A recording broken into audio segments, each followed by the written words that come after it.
Lebanon, volunteers from Turkey head over to carry out aid distribution for the first time after the blast. In Taiwan, we take a look at how the government uses IoT for water resources to monitor water quality. Selamat datang ke Headline, saya Simon Gang. Terima kasih menyertai sesi berita kita. Lebanon is the 117th country that Tzu Chi has carried out disaster relief. The aid distribution this time was organized by 3 volunteers from Turkey who were once refugees themselves. Let's take a look at their stories. وجدت من خلال الوجوه ومن خلال الأعين الانتباه وشدينا انتباه الناس وراقبنا انفعالاتهم وتفاعلهم حقيقة.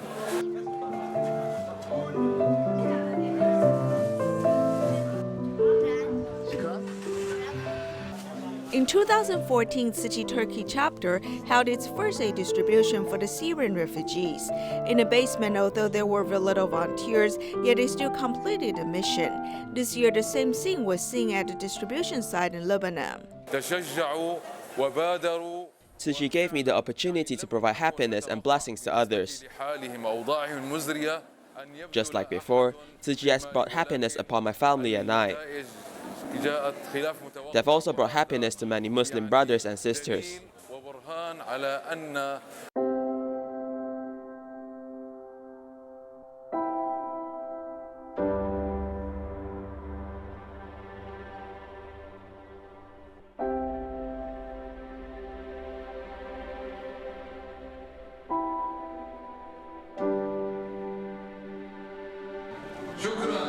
The 3 of them were former refugees who escaped to Turkey. After receiving aid from Tzu Chi, they had a turn of hands. Now they are all dedicated to the volunteers in Turkey. After the blast in the port of Beirut, they shouldered the responsibility of organizing the first aid distribution in Lebanon.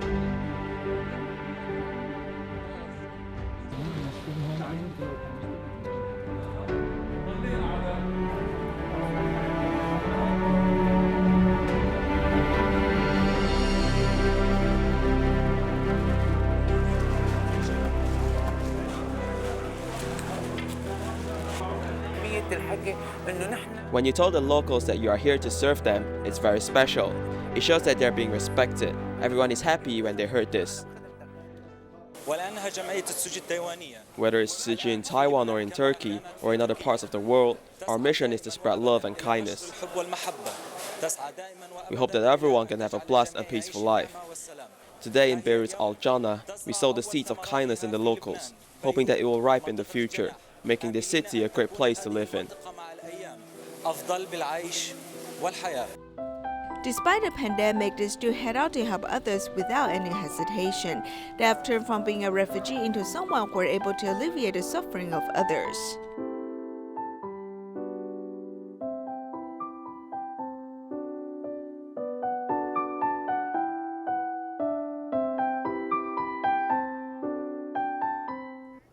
In Indonesia, the pandemic has impacted many people's incomes and lives. To help impoverished families, Tzu Chi Indonesia chapter has worked together with enterprises to donate 5,000 tons of rice. Take a look.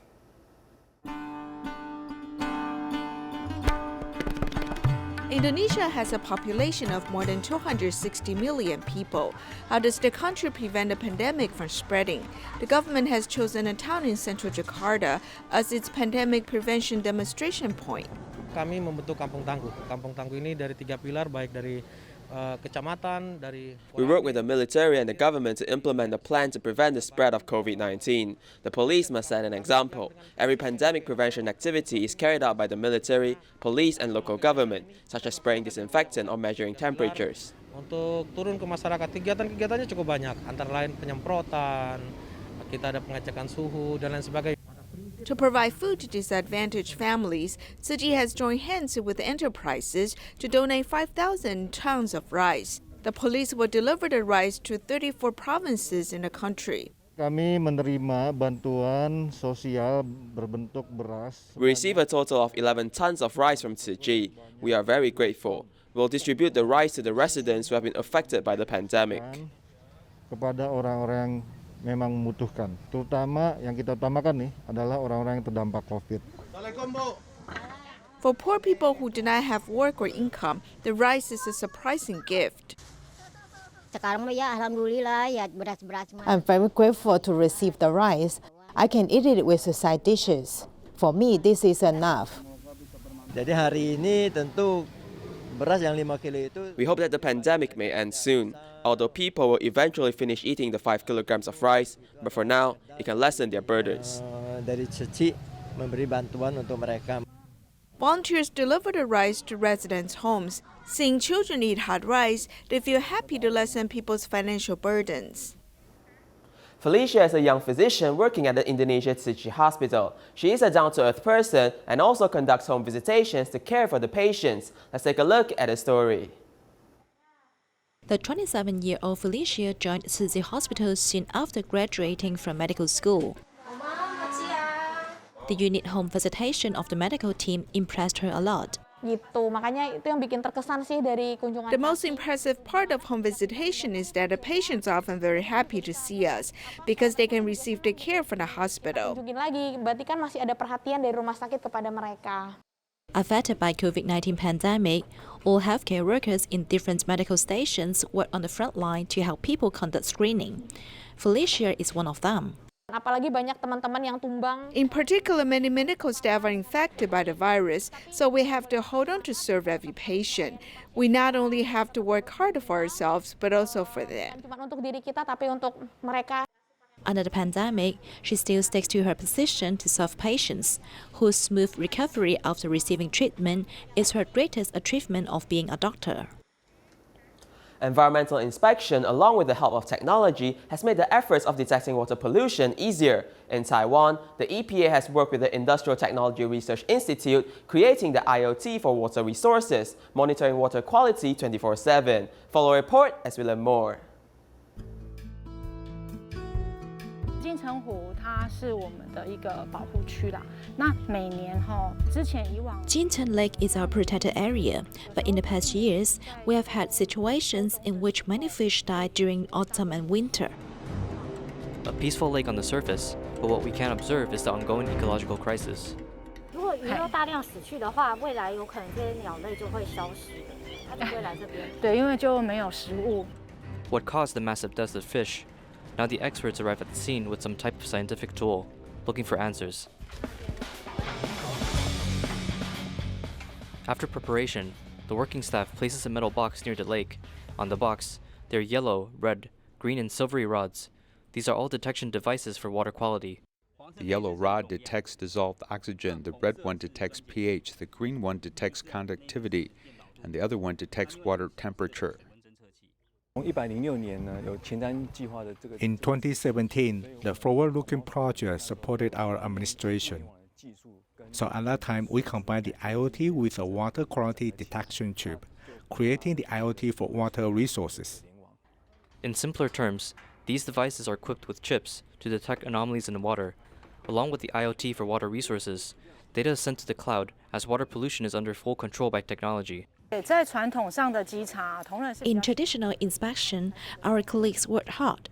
Whenever there is illegal dumping of wastewater, the citizens will report to us, but there is a delay of the reports to our staff arriving at the scene. In the past, malicious vendors dump wastewaters into the river during the rain, and once the inspectors are at the scene, the evidence is long gone. This situation proves the challenges each inspector faces, as each person has to be at the scene 24/7, checking on the water source. Such method requires enormous manual labor and effort. Now, with the IoT for water resources, the inspectors place a water quality monitor in certain areas, collecting data from polluted water sources, and analyzing the results in order to find what's wrong. Through devices like this, it allows our bureau to check on the water quality anytime, preventing vendors from doing malicious activities, dumping wastewaters when inspectors are not present. How fast does information travel in the IoT for water resources? A simple test shows that within 1 to 2 minutes, data comes out in the computer. Temperature, pH, and conductivity. These three have a data every 1 to 2 minutes. The other is called COD and copper. COD is used to check the pollution level of water. The other is copper. Copper is heavy metal. These two produce data every 10 to 20 minutes. The EPA's IoT for Water Resources receives massive funds as inspectors place water quality monitors all over the nation, a total of 650 locations. All of the monitors were developed and produced by the Industrial Technology Research Institute. The development of the water quality monitor is focused on making smaller models and making chips with the function to sensor. So we developed the fixed position model, the movable model, and the handheld model, 3 types of water quality monitors. Environmental detection is a long-term battle. Now, with the support of technology, pollution can be easily detected as the inspectors are more at ease.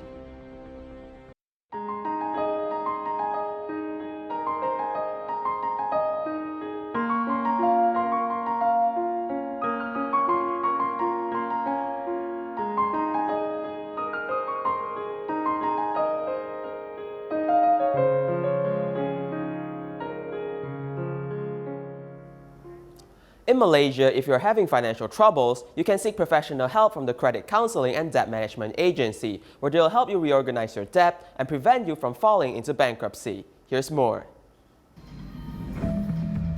COVID-19 is impacting the Malaysian economy as many people are suffering from financial troubles. According to the Department of Bankruptcy of Malaysia, on average each month about 1,000 people declare bankruptcy. It is estimated that this percentage will increase 5% this year due to COVID. If bankruptcy rate continues to rise, it will not only affect the people but the country's economy.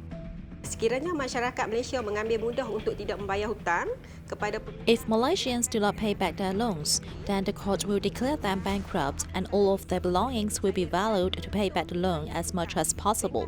The bankruptee will face a difficult time and their cost of living will increase. Eventually, this will lead to a negative effect on the country's economy. Foreign investors will not have confidence in investing in our country and our currency will fall. Yakin tinggi, investor kita tak akan datang. Dan secara tidak langsung kedudukan kewangan negara akan menjadi susut nilai. Recently, the Malaysian government conducted a survey aimed at COVID-19 and the impact on finances. Among the 168,000 people surveyed, about 72% of business owners had only about 1 month of living expenses saved, while approximately 83% of the business employees had about 2 months of living expenses saved. In Malaysia, people are going bankrupt for personal loans. That's about 25%. The second is car loan, and the third is credit card debt. We often hear a phrase of elegant living in poverty, which means we want to enjoy life. So I don't mind being poor. I want to live elegantly. Why do most people fall into financial difficulty? Often because their savings are not enough to cover emergencies. So when something happens, they fall into financial problems.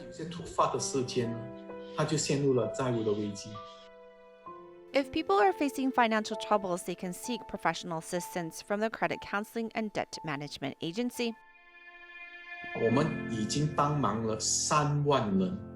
We have helped over 30,000 people leave behind financial worries and reorganize their debts. Reorganization of debts means that they have lost control of their finances and need professional help to get their affairs in line. We will look at their income versus expenses and see how to distribute money for payments, then see if they can still afford the minimum payments required by the bank. If not, we will suggest a reorganization of debts. We will then do 2 things. One, which is to lower your interest percentage, and the other is to extend the loan period to make payments manageable. Having debt is not a scary thing, as with a clear plan to follow, you can manage the budget and pay off the debt in a timely manner. In Kedah, Malaysia, Masi is a single mother and lost her job during the pandemic. Tzu Chi volunteers were contacted and gave this family urgent assistance.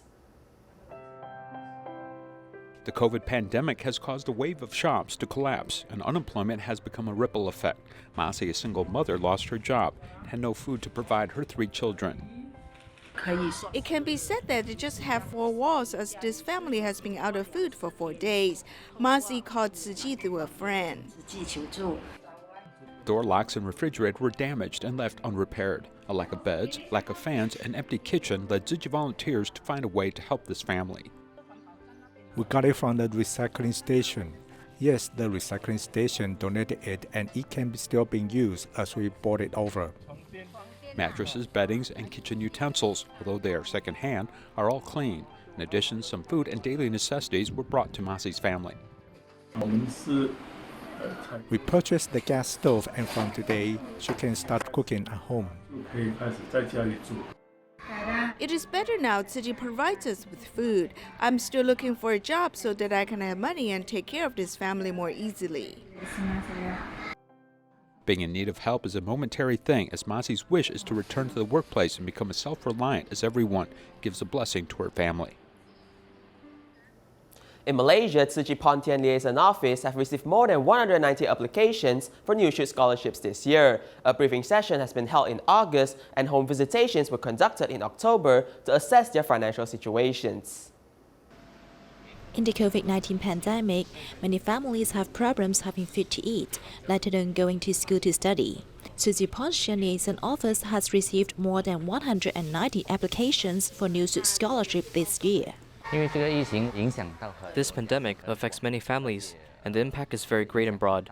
In the past, there were probably 130 applications.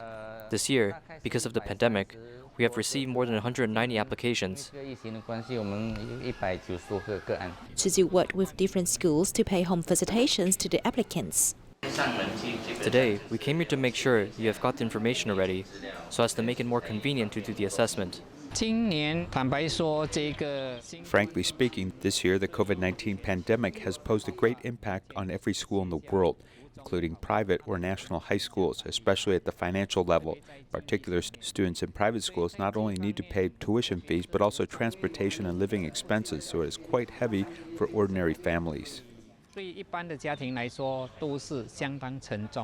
As early as August this year, Tzu Chi has held briefings for 26 elementary and high school representatives to let the schools know more about the application procedures of the New Shoot scholarship. I think it's very clear. If I didn't come, I wouldn't quite understand how to apply for the scholarship. But after listening to this briefing session, I have a better concept about the criteria of a successful awardee. The scholarship allows many children who do not have money to pay tuition fees feel more at ease to go to school. In Malaysia, Tzu Chi volunteer Pak Shio Fen's husband became a silent mentor by donating his body for medical education in 2018. Pak Shio Fen felt that she must seize every opportunity to do good deeds, so she often volunteers with her daughter. Take a look. The husband of a retired teacher, Pak Shio Fen, passed away in 2018 and donated his body as a silent mentor. After experiencing this farewell, Pak Shio Fen cherished every day more. We have to grasp the moment to do good deeds. Don't wait until tomorrow. When we want to do a good thing, just do it. My husband had a lot of things he couldn't finish. When impermanence strikes, we can't do anything. When Pak Shio Fen and her daughter are together, they do recycling, home visit, and other Tzu Chi activities side by side.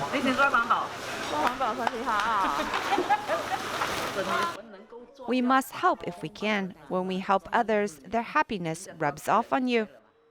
Pak Shio Fen, who has been a vegetarian for 8 years, also likes to grow her own vegetables. The residue from the enzymes is used as fertilizer. These are my fertilizer. Once a mother, always a mother, caring for everyone and everything near her.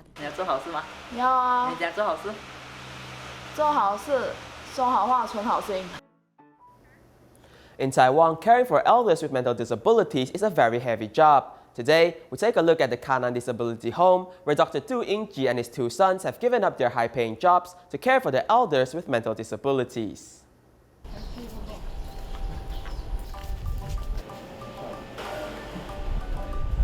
Seeing that Dr. Du has come, 64-year-old Alai takes the initiative to sit on a medical chair.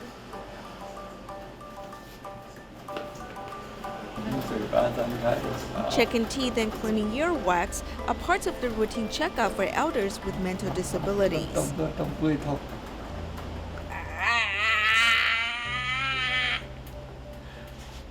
While it does not hurt, Alai, who cannot talk, likes to scream because whenever he does that, Dr. Du will comfort him. He is more than 60 years old, which is equivalent to normal people who are 80-some years old. He reacts very slowly. We need to take the initiative to take care for him. Babies might feel pain, but they do not talk about it. This phrase also can be used to describe elders with mental disabilities. Their limbs have atrophied. Their mentality is like those in kindergarten.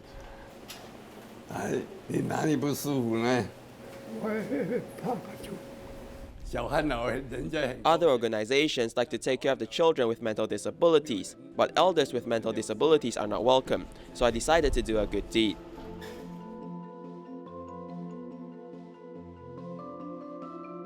"16 years ago, Dr. Du and his wife founded Jianan Disability Home in Pingdong's countryside. It currently takes in 54 people, mostly elders with mental disabilities.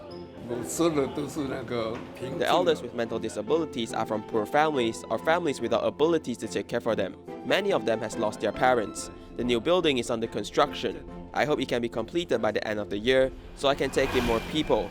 I'm just inspiring people to take care of elders with mental disabilities. Slowly, people came to help me." 82-year-old Dr. Du has successor, as his oldest son Du Jiahua has left his high-paying job overseas and returned to Pingdong. He shares the job of caring for elders with mental disabilities.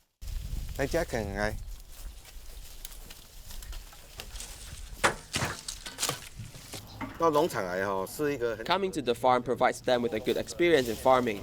Through the farming training, they can learn to work as a team.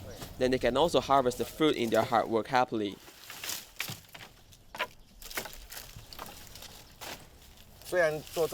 Although this job is very hard and we are usually soaked in sweat, the result is very good.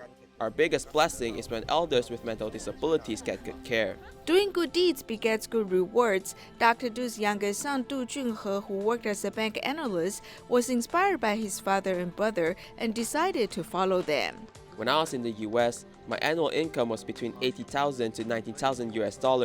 It was 10 times more than my current income.